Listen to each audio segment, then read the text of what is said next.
Oh, here's your Backstage pass. Quiet on the set. Action! Welcome to Sedona's Backstage Pass with Shondra, presented by the Dog Group. This is your inside look into culture, curators, and creative artists. And now, your host, Shondra. Welcome to all of you VIPs out there. You've got your Backstage Pass and you are in. And boy, do I have a show for you. Get ready for some really, really good stories with two of my guests. One of them is one of my sponsors, Nate Meyers, the executive director of the Sedona Heritage Museum, and a very dear friend and a very talented lady and musician. Oh, let me just tell you, Shaeri Richards. Can't wait for you to hear her stories, actually both of them. So before we do that, I want to tell you about a few things that are going on around town. By the way, for those of you who are coming into Sedona, and for residents too, those of you who live here in Sedona, always visit visitsedona.com, which is the Sedona Chamber of Commerce. I should say Greater Sedona Chamber of Commerce. That is a wonderful site, visitsedona.com. It'll tell you about all kinds of events coming up all throughout the entire year. And another one is sedona.net. That will tell you about a ton of events. But here's a few things that are happening this week. July 5th through the 7th, the Sedona Film Festival. Get ready for this, you guys. They are doing the 41st anniversary re-release of one of my favorite movies, Spinal Tap. Now, for those of you who are in the business of music, you will understand this movie and you will laugh your rear ends off. I should say your butts off because I couldn't say rear ends. There you go. Spinal Tap at Sedona Film Festival, which is Mary D. Fisher Theater from July 5th through the 7th. And by the way, they also have what they call Movies on the Move. The next one coming up this week is Wednesday, July 9th at 7:30 p.m. at the Wild Resort and Spa. And it's Bohemian Rhapsody. That's about Freddie Mercury from Queen. So make sure you check that out. Great film, by the way. Now, another organization here in Sedona that has tons of things going on is Community Library Sedona. Now, both of these, of course, are nonprofits. Sedona Film Festival, Community Library Sedona. You can, by the way, I'm just going to back up a little bit. Make sure you visit sedonafilmfestival.com because you'll find all kinds of fabulous events, concerts, and movies. Take them in. Just find out, sedonafilmfestival.com. Then you will head over to communitylibrarysedona.org to find out about all the crazy and fun things that are happening over there. They've got Zumba. It's back, and it doesn't cost anything, I believe, at Mondays at 4 p.m. And also line dancing on Friday, July 11th. That's coming up from 2 to 3 in the community room. So that's fun. And then Sedona Art Center. You can visit sedonaartcenter.org to find out all that they've got going on. If you want to take some classes or want to go to a workshop or want to see some amazing exhibits, go find out about all that's going on there because they've got all kinds of things happening, including a gallery that features local artists that's open from Monday through Saturday, 10 a.m. to 5 p.m. So there you go. There's some things to do in Sedona. Well, as always, I love this part of the podcast because I get to speak with one of my show sponsors. And today I have Executive Director of the Sedona Heritage Museum, which is definitely a sponsor, show sponsor. I've got Nate Meyers with me. Hi, Nate. Welcome again. Good to be back. Yes, this is wonderful. So now I know that July includes the National Day of the Cowboy. And you're very involved in this, aren't you? Yeah, National Day of the Cowboy is, I think it's like the last Saturday of July every year. And just kind of celebrating the history of the Old West and the pageantry of the cowboys and all that kind of thing. And so every year for National Day of the Cowboy, we partner with our friends over at Sedona International Film Festival and screen one of the Westerns that was shot in Sedona over the years. Yes, I remember. Was it last year or the year before when you showed a movie with Elvis in it? And then somebody that we know was hinting for several weeks. Al Camello, if you're listening, I'm talking about you. Al, who was president of the board at the time, knew that I had been doing an Elvis Presley impersonation on stages for like years. And so he said, Do you know anybody who does an Elvis Presley impersonation? I knew where he was going with it, so I was like, not really. And then finally he said, come on. And so I did. I think that was maybe the first time you actually saw me on stage. I think it was. What a way. Yeah. Oh, my God. And that movie was very interesting, wasn't it?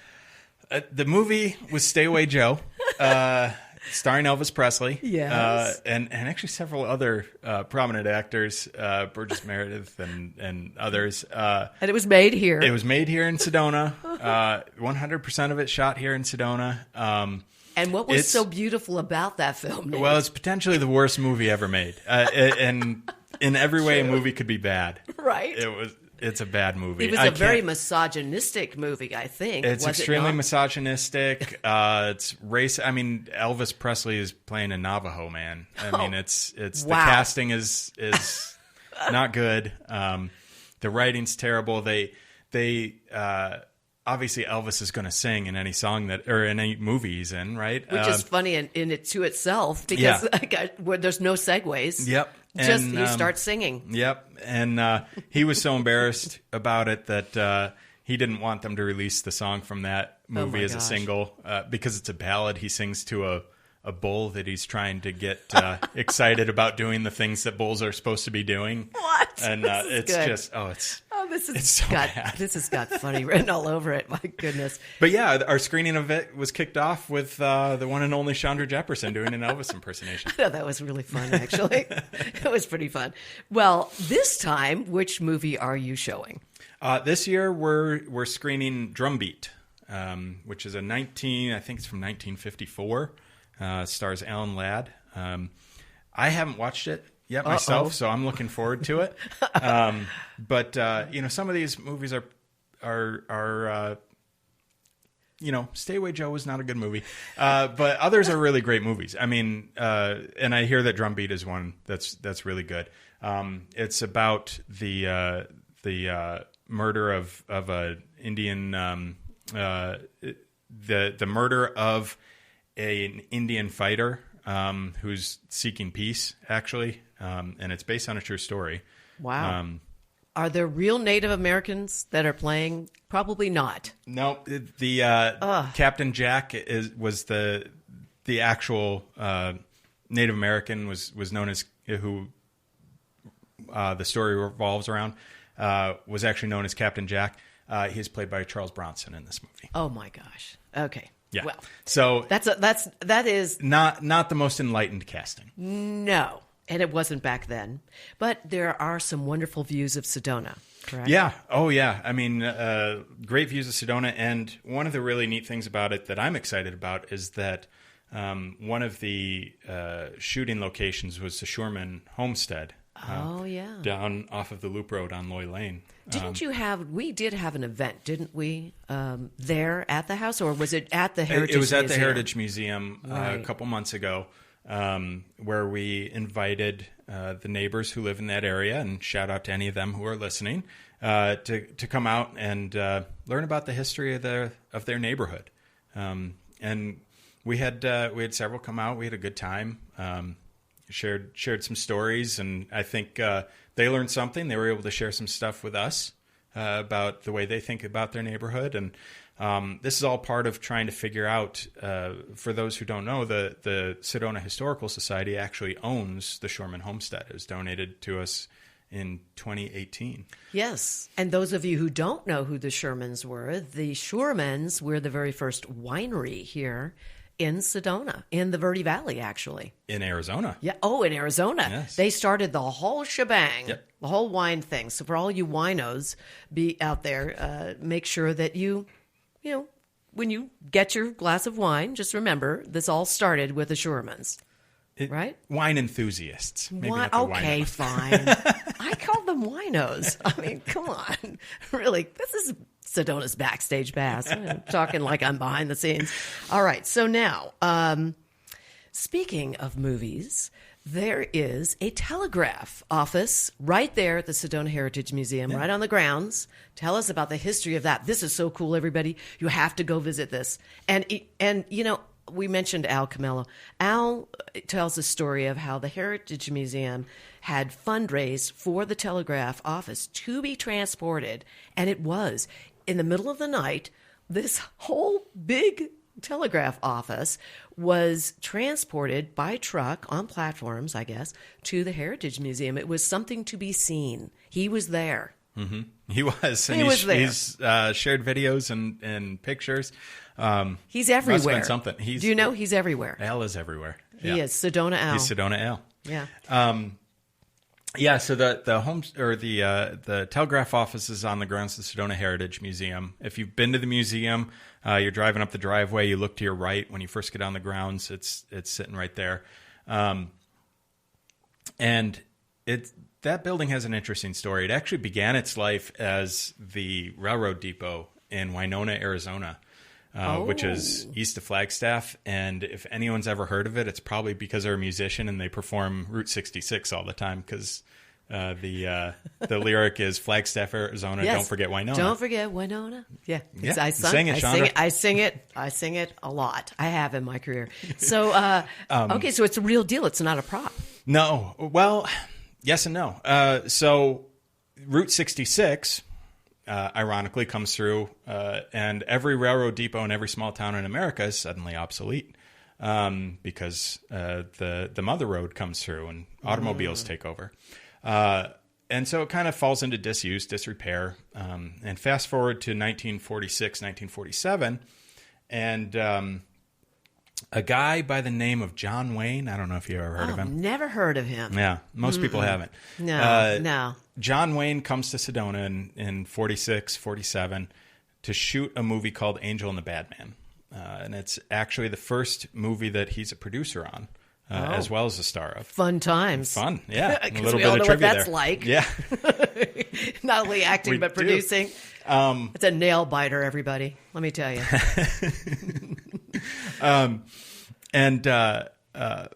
So part of what he needs for this movie is a Western town movie set.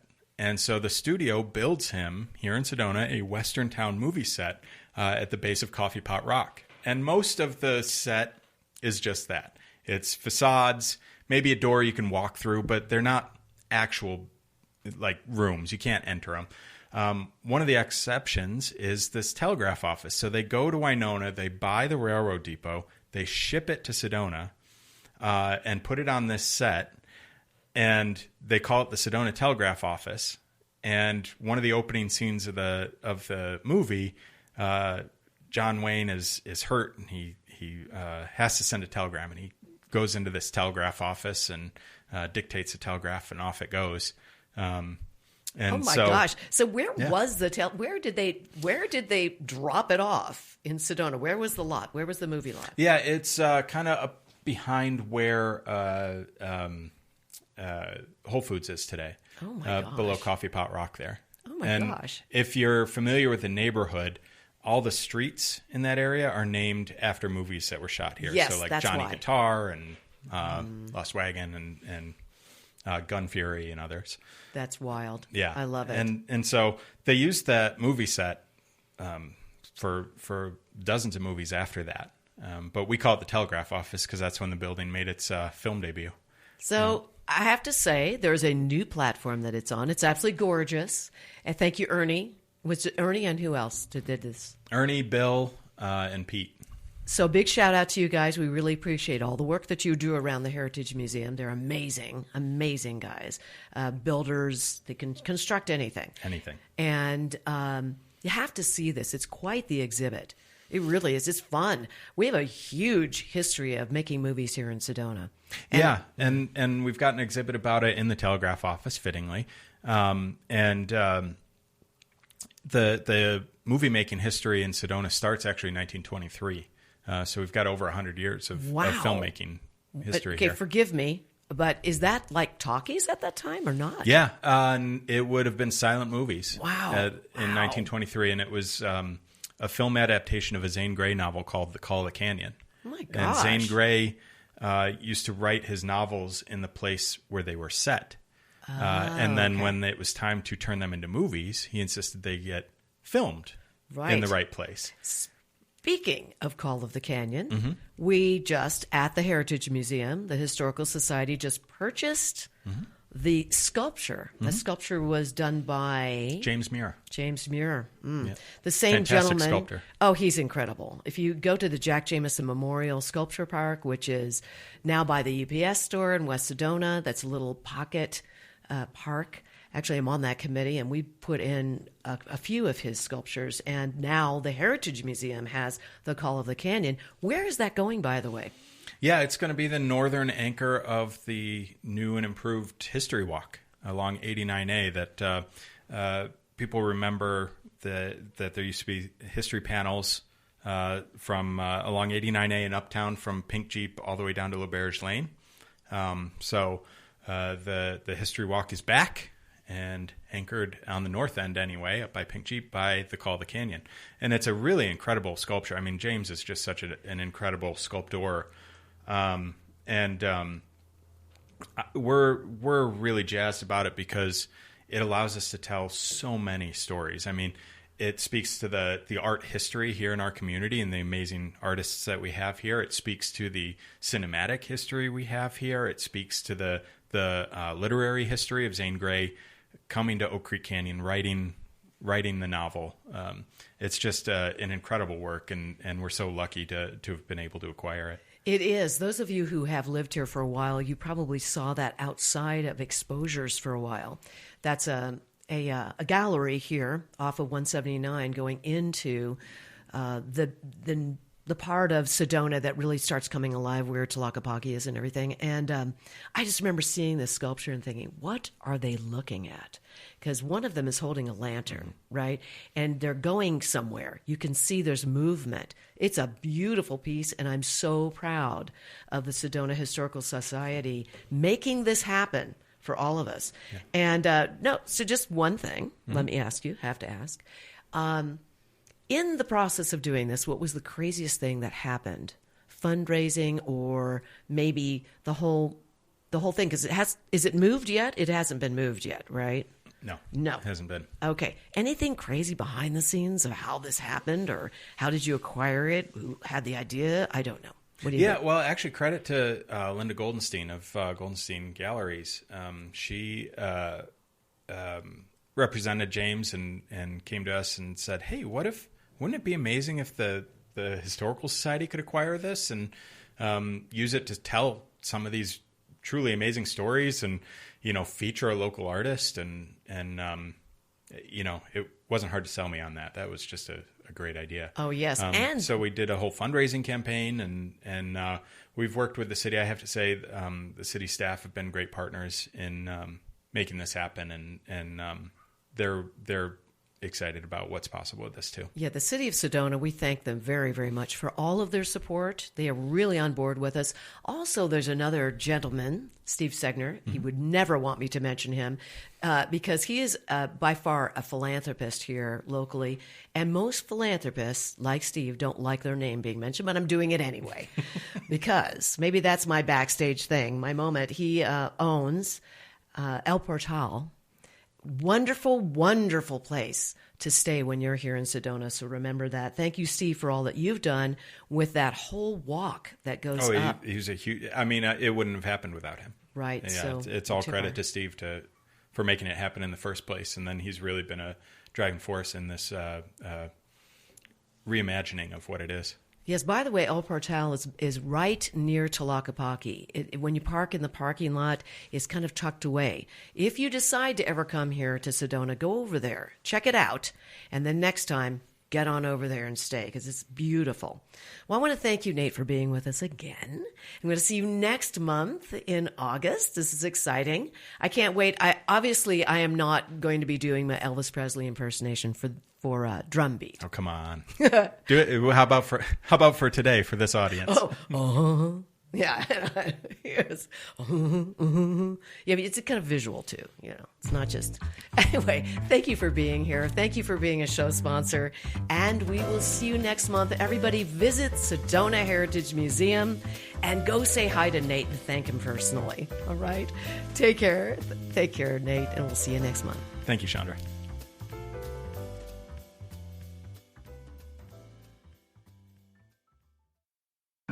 Need a clean car fast? Come to Quicker Cleaner Car Wash. We'll have you sparkling and back on the road in just minutes. Whether you're after a quick shine or a deep clean, you'll get top quality service, eco-friendly soaps, and smiles all around. Drive up, shine up, and feel good, all without slowing down your day. And look like a star in your car. Located in West Sedona on Highway 89A. For more information, visit quickercleanercarwash.com. You can taste it in every bite.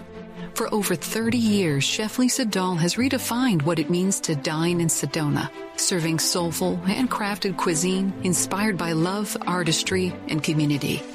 From the wood-fired kitchens of Mariposa to the couture flair of Butterfly Burger, every experience is elevated, every ingredient intentional. To learn more about Lisa Dahl and the Dahl restaurants, please visit cheflisadahl.com.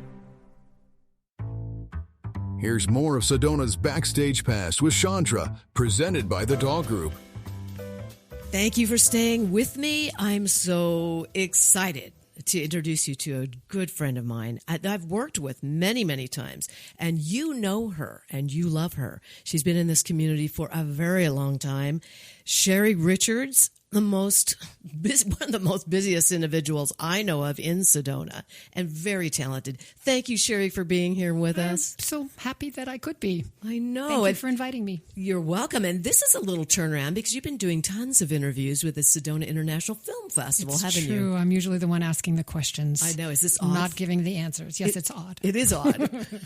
It's like, but it's fun. It's so fun. It is. It's good to turn the table around a little bit, right? Totally. It's good. Well, you've been up to a lot, especially lately, but we're going to get to that in a minute because I think our listeners want to know more about Shaeri behind Shaeri Richards. Okay. Do you know well, what I'm saying I about just that? have to say that when I first moved here, which was 32 years ago, I got a job because my career was radio and television. See, I don't know how many people know that. Probably not many. Mm-hmm. But I did that for 30 years. And so when I got here, I'm like, I want to be a DJ. So I came over to Chasm, which is now Mellow Mountain Radio, right? Yes. And I got a job. I was the DJ, and it was so cool because in those days, most radio stations were incredibly programmed, meaning that even if you were the DJ, you're not picking the music. You don't have any kind of say on anything.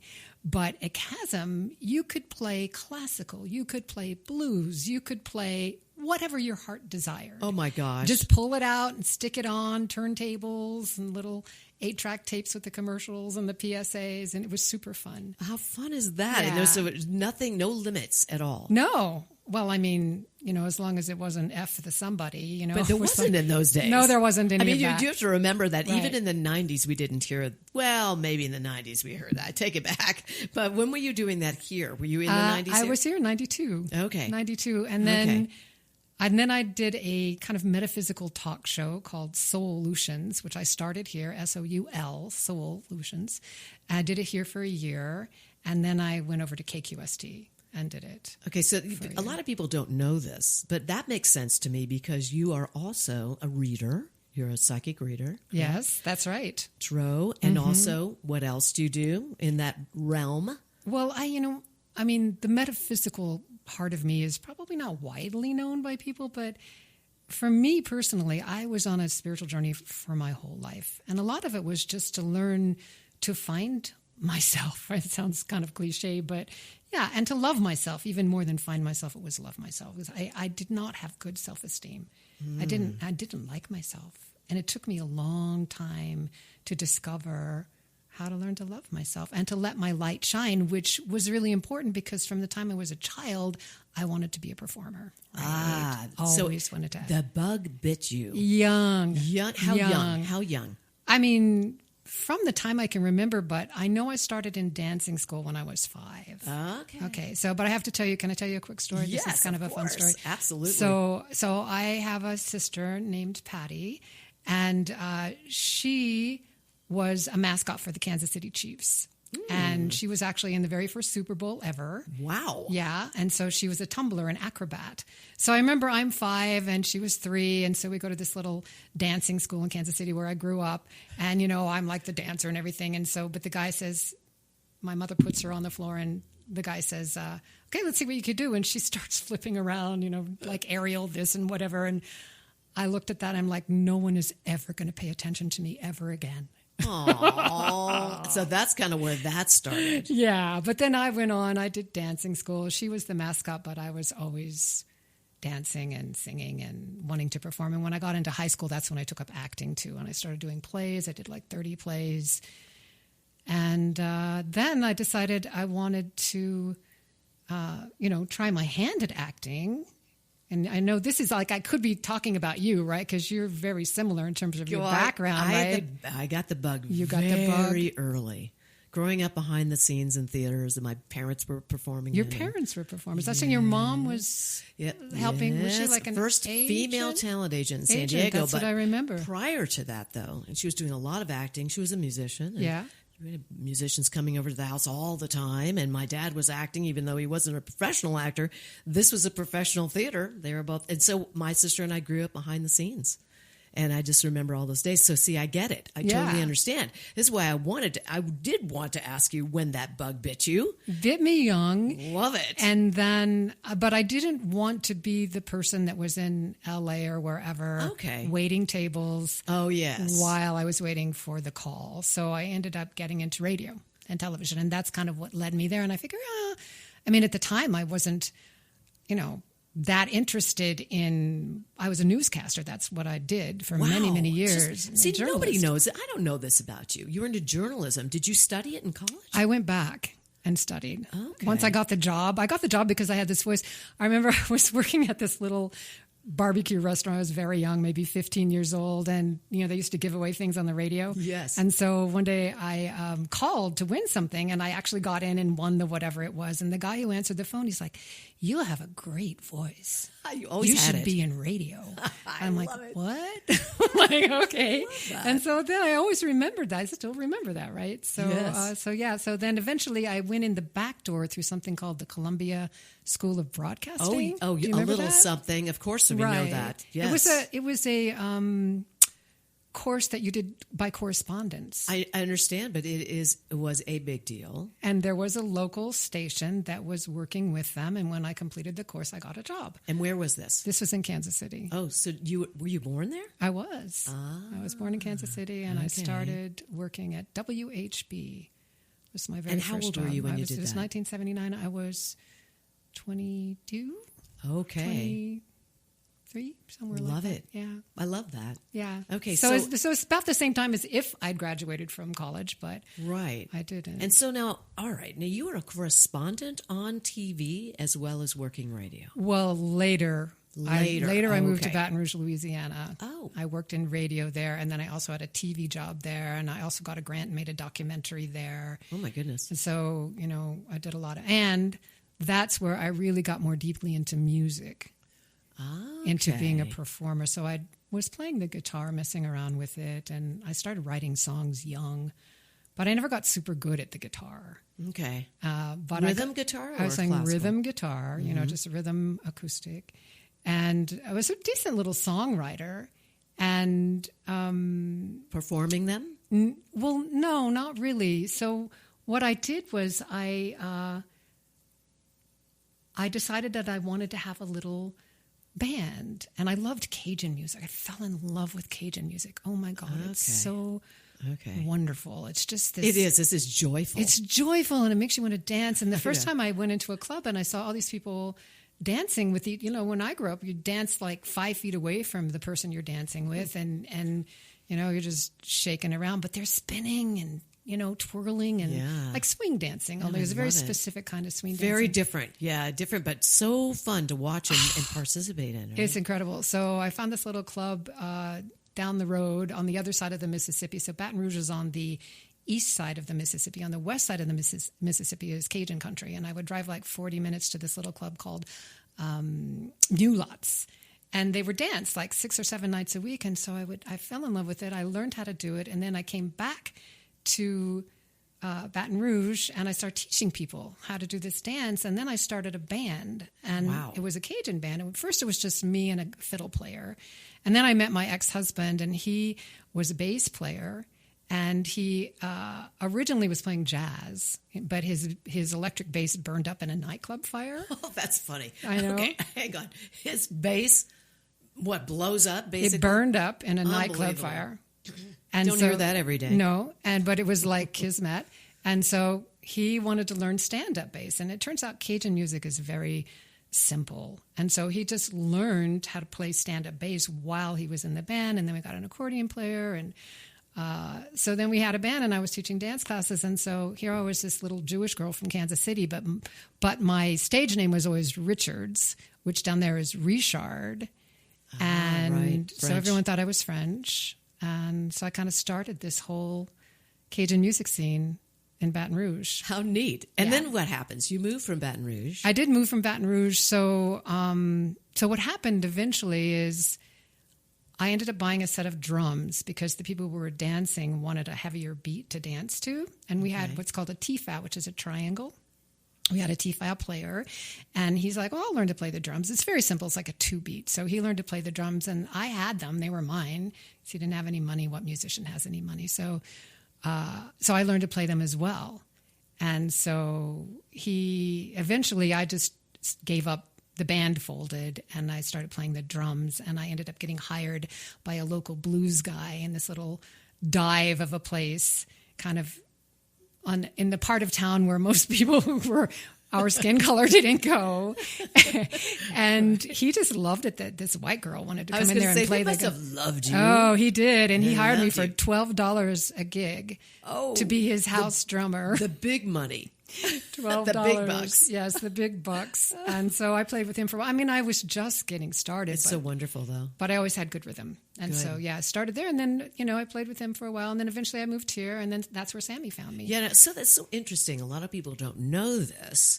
Those of you who are in Sedona or have lived here, still living here, Shaeri was Sammy Davis's drummer. Now, I'm not talking about Sammy Davis Jr. Totally different guy. No. Our Sammy Davis. Our local Sedona celebrity, phenomenal singer and entertainer, Sammy Davis, and you were his drummer. And you were his drummer for how long? Like 10 years. 10 years? And we traveled all over. We had this insurance company that fell in love with Sammy, and they flew us to Bermuda, and they took us to Palm Springs, and we went to... can't think a lot of places. Probably Mexico too. He still goes to Mexico. He goes to Mexico, I haven't been down there with him. But it was wonderful. We flew kind of all over the world for this. So now, did you ever play the drums standing up like a Sheila E. kind of thing? Did you want to? No, I never even thought about that. But you know what's so great is I've seen drummers who are women, okay? And this is... Back in the 80s when I was doing rock and roll, I remember going to this big rock club and watching the Battle of the Bands. I'm sitting there with my husband, Tom, and my sister or something, and I'm like, check it out. The drummer has high heels. That's a woman playing, and she's freaking great. And I just remember thinking, well, that's novel, because there weren't a lot of female drummers. Back then, there weren't any. No. I mean, really? So it was always like, it was definitely a novelty. Not so much anymore. Well, actually, when I started in radio, it was still a novelty. Yeah, and you don't see that many female drummers. Really? Not really. More than there used to be. Well, yes, more than there used to be. But so that was really ahead of that, which I think is great. You have to have a lot of strength, and it's an intense instrument. Yeah, to play for 3-4 hours, it takes some energy. Plus, there's a lot of schlepping. A lot of schlepping. Ugh. But, so about 10 years ago is when... So eventually I quit with Sammy, and I went to film school. There was the Zachy Gordon. I remember. Yes. Zachy Gordon Film Institute. Yes, which is now the Culinary Institute, right? Is it still there? I was reading... Yes, it's going away. Yeah, I read that it's going away. Also. So, and you were here during the days of the beginnings of Sedona International Film Festival. I was. Yeah, I wasn't involved in the very first 3 or 4 years, but I have been involved for like maybe 25 years or something like that. Right. I think we're in the 30. I can't even remember. I know actually. it's a ways. It's hard to remember when I first started. I was started before Patrick. Yes, because Patrick was working for Larson Newspapers. Right. See, now we're just having a private conversation here. This is what's going on, because some of you are like, I can't follow this. Okay. Now, I met you when Tom and I moved here. We were invited by Al Camello, Yes. to come to we were invited to meet Gary, who is in charge of Good Morning Sedona. That's right. And that was a networking breakfast show that was like a house of fire. I mean, it started at 7 a.m. You'd get breakfast, and then a half hour in, it was like the whole team would go, Good Morning Sedona. And then we were off and running for an hour and a half. And remember, we were introduced to Gary, and Gary, and you started it? Is that how it worked? Yeah, he and I started it together. He started it and invited me to be his co-host. Gary Strom. Yeah, Caldwell Banker. Right. Right. And then Sandy Moriarty, our former mayor of Sedona, was also involved. She was the treasurer for many years. So good. Yeah. So we were invited to perform. And remember, immediately after that, and Al must have had it in his mind, because Gary came up and said, can you be part of the committee? And then a year later, I ended up being the show director. And you and Gary were always the MCs. And then Gary moved. And you and I started emceeing it. We did. We had a good time. We had a lot of fun. Oh, my God. We played well with each other. We did. It was all those improv skills that we both had. Which is another thing. Yes, you're involved with the improv. I'm in folks. improv troupe for the past more than a dozen years. Oh, I know. And now there's a new improv troupe that we're just beginning to perform a little bit called Third Ear Musical Improv, which musical improv is so fun. It's intense. It's so fun. I've done a little bit of that, and it's really intense. I love Do you? it. Do you? I just love Good. it. It's scary. It's a little nerve-wracking, but you don't have to rhyme. That's what you have to remember. You don't have to. It's cool when you do. Yes, it is. But you don't have to. Yes. That takes some pressure off. Oh, it does. Just tell the story. Because that gets a little intense. It does. So you got to really be thinking faster. Wayne Brady is the best at it. Yeah. You know what I'm talking about, Yes, right? on Whose Line Is It Whose Anyway? Line Is It Anyway? There are a few of them that are really great. So now I want to talk to you a little bit about the fact that you did make a movie about an Asian painter. Yes, Alok. Right? And that was a beautiful film. And it did win some awards, didn't it? It went to a number of film festivals. I don't think we actually won any awards. Well, it but should have, because it was thank you. gorgeous. Yes, it was a beautiful film. Jerry, my husband, Jerry Hartleben, who's also the program director for the Sedona International Film Festival for the documentaries, co-program director along with Antigone Axanito. He shot it, and he was a professional cinematographer, so that was his background. He's tremendously. He shot 30-something. Those of us of an age will remember that show. People always loved 30-something. Those of us of a certain age, and he shot that for a season and did a number of films and many, many multi-million-dollar commercials all over. And he's an incredible cinematographer, and he made it so beautiful. And then I was pretty much in charge of the storytelling and the interviewing and all of that. And it's a very deep, meaningful film about finding your source of creativity, which Alok's whole thing, the film is called Moving from Emptiness, The Life and Art of a Zen Dude. It is available for free on YouTube, so you could just look it up and watch it if you are inspired to do so. Kino Lorber picked it up eventually, and so they've put it out there. And so moving from emptiness is basically getting quiet and just allowing the divine source of creativity to move through you, so to inspire whatever it is that you do creatively. For him, it's a Zen painting, so to move through you and to move the brush into a certain shape. And the bones of the movie is these classes that he teaches, and people have these amazing experiences when they're allowing themselves to surrender to this movement of energy, which is what we do in improv also, right? That's right. We don't plan. Don't plan. You have to be in the moment. You have to be present. You have to listen. You have to listen. And respond. Exactly. And so it's like that. And really people who are regular painters or whatever too, they're writers. I mean, I have a friend who just finished a novel. It's just like, I have to go listen to what's next, it's coming through her in some way. And then she's writing that down to the novel. So it's like, when you get out of the way. Get out of the way. There's also called the artist's way. You ever heard of that? Of course. Mindy Mendelsohn taught that here for many years. Yes, and she learned it from the woman who created that whole concept, the same idea that you're talking about.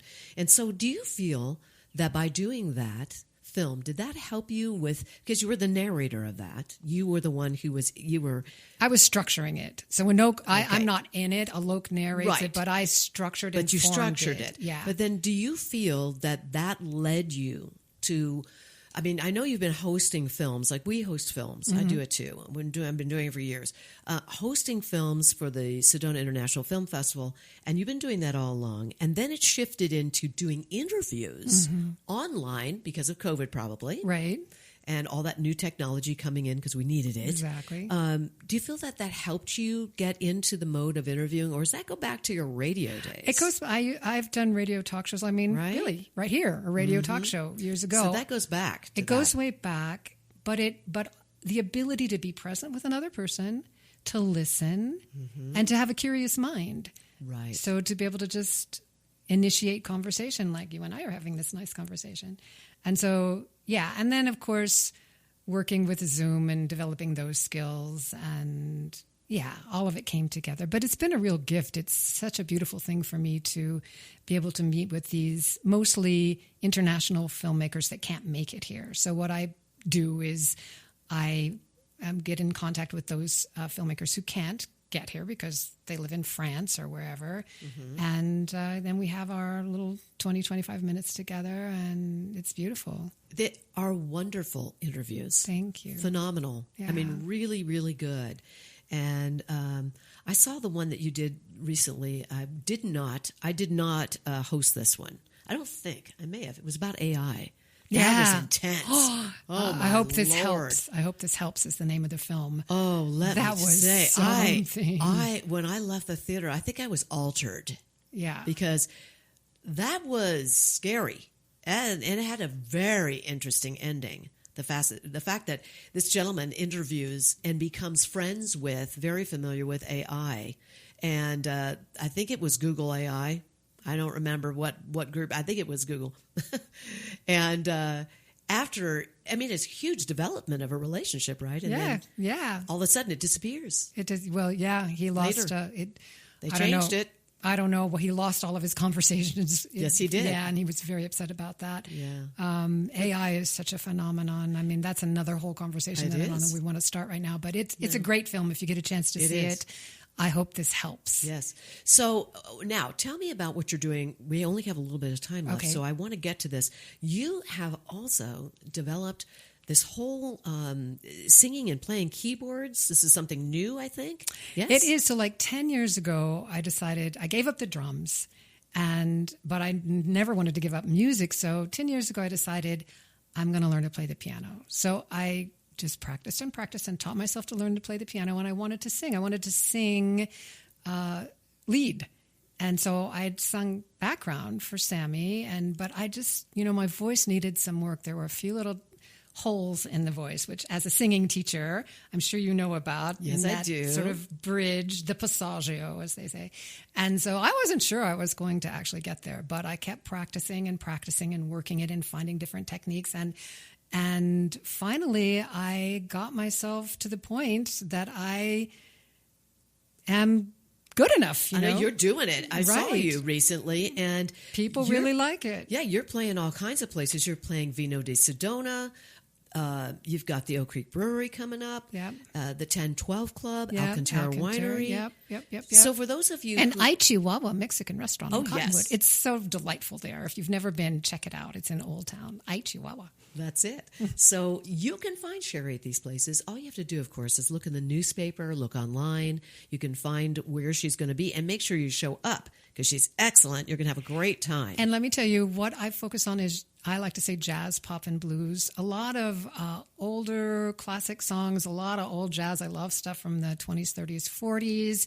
I have a very unique style, kind of Diana Krall-ish, you could say. There's some of that in there. And then people, you sound like Connie and somebody, and you sound like somebody. I don't know. People come up and tell me this. I'm like, okay, if they're famous, I'll take it. Right? No, And it's so- and I can tell you're having a great time. I love it. It's so fun. It's just like a dream come true. I wasn't sure. I used to tell my friends, I'm practicing. I might be practicing for my next life. I don't know if I'm going to get there in this love life, but I'm going to do it anyway because I love it. So if you have some kind of art form that you just love and it makes your heart sing, just do it. Do it. You never know where it's going to lead you. I know. Just do it. It's so true. And bravo to you that you were able to make and manifest that. Yes. And it takes a lot of work, everybody. It's not just like you just think it and it happens. You have to actually put the work in. You do have to put the work in. But I do want to go back to something I said in the beginning, which was that I didn't like myself, when I was young. Okay. There's stories, and some of them are in a book that I wrote that you can Tell also me about check the out. book It's so called everyone knows. Dancing with Your Dragon, The Art of Loving Your Unlovable Self. Yes. And I published it in 2011. It did win a couple of awards, Best Good. Spiritual Self-Help Book and a Reader's Choice Award as well. Great. And, a lot of the goals of my life have been to just help people know that you can love yourself, even no matter what other people might think or what you think they think or whatever it is. If you find that place in your heart and you start listening to your mind and find that critical voice in there that's telling you you're not good enough, you can learn to turn it off. And that's critical if you're doing anything like we're doing, where you're performing or improv or any of this stuff. You just be out there and you be yourself. And if you make a mistake, you make a mistake. And Just you just yes keep and going. it. You yes and it. You Yes keep and going. it. You keep shining your light. Keep letting your soul come through and keep loving yourself. It doesn't matter what anybody else thinks. Well, we're going to end on that note. That's a wonderful place. Thank you so much, course. Shaeri Richards, for being here. I know you'll come back. Anytime. Make sure you check her out. She is performing around Sedona. And just look in your local newspapers here, Kudos and Red Rock News, and you will find her there. All right, stay with me. We're going to be right back. You've explored the trails, stood in awe of the red rocks. Now, discover how Sedona became Sedona. The Sedona Heritage Museum tells the story of Red Rock country, from ancient cultures to today's vibrant community. It's interactive, family-friendly, and open year-round, indoors and out. Sedona Heritage Museum, preserving and sharing the soul of Red Rock country. Plan your visit at sedonamuseum.org or call 928-282-7038. Take a deep breath, then let it go. At Sedona's New Day Spa, your escape begins the moment you arrive. Enjoy luxurious massages, rejuvenating facials, and native-inspired body treatments. Every moment is designed to restore balance and renew your spirit. Voted Sedona's Best Day Spa, this is more than self-care. It's your sanctuary. Book your experience today at SedonaNewDaySpa.com or call 928-282-7502. When your project demands precision, experience, and trust, turn to Sefton Engineering Consultants. From expert civil engineering to construction management, we deliver real-world solutions that stand the test of time. With over 30 years in the business, Luke Sefton's team is committed to getting your project done right, on time, and on budget. Sefton Engineering Consultants. Reliable, experienced, personal. Learn more at SeftonEngineeringConsultants.com. Here's more of Sedona's Backstage Pass with Shondra, presented by the Doll Group. Thank you so much for being with me here today. It was so much fun having Shaeri Richards and Nate Meyers with me. Oh, do you hear that? You know what this means if you've been listening to the show, and I know what it means. It's time for my shameless Shondra spot. Oh, I am so excited right now. We are 1 week away from filming Weird Detention. This is a movie that my Emmy Award-winning writer Dev Ross and I have been working on for over 5.5, almost 6 years now, and we're finally doing it. What a journey. And I'm excited to announce that our cast and crew, some of them are coming in from Phoenix, some are coming in from Los Angeles. We have 2 alumni coming in. One from L.A., who's in Vietnam right now, and another one that lives here in Sedona from Mingus Union High School, actors-singers Laser Lanson and Sarah Orbe. And our other principal lead kiddo is Aja Masters, and she lives here. It's all from Mingus Union High School. A big shout-out to James Ball, who, by the way, is in this film as well. That's right. You're going to see him. You're also going to see TV and movie star Gail Edwards from Full House. Also Jeff Masters, who I have been on stage with many times, and he is a wonderful actor. Sacha Loup Matier. That little kid, let me tell you something. He's a talent, and he happens to be the director's son. Amy Waddell, big shout out to her. And Mike Cheswith, who is coming in from Phoenix, who let me tell you, he's filmed Super Bowl commercials. This guy is hot. We got some really great people coming in. We've got 2 singer-actors from Los Angeles, and they are amazing. And our very own Susie Showmaker here in Sedona, she's also one of the singer-actors in this. It's thrilling. Now, I want to let you know that you can still make a tax-deductible donation at WeirdDetention.com because we do need a few more funds for post-production costs. And also would love for you to visit our new Facebook page. It's called Weird Detention, the Movie. And when you're there, like it and follow it. And we're going to be posting a whole bunch of videos and pictures, all kinds of fun things from behind the scenes there. So make sure that you check it out. WeirdDetention.com, WeirdDetention.com, and Weird Detention, the Movie on Facebook. Thank you again for being with me, and I want to thank my sponsors. Without them, I couldn't do this show.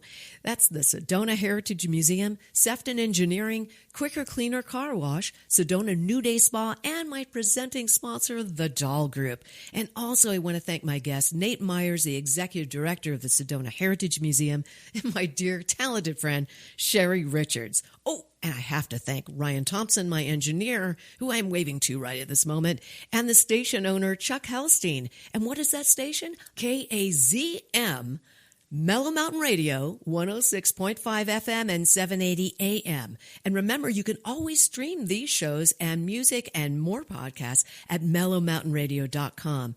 My show, Sedona's Backstage Pass, is always happening on Saturdays at 10 a.m. here at Mellow Mountain Radio and also on Apple Podcasts afterwards, so you can check it out there.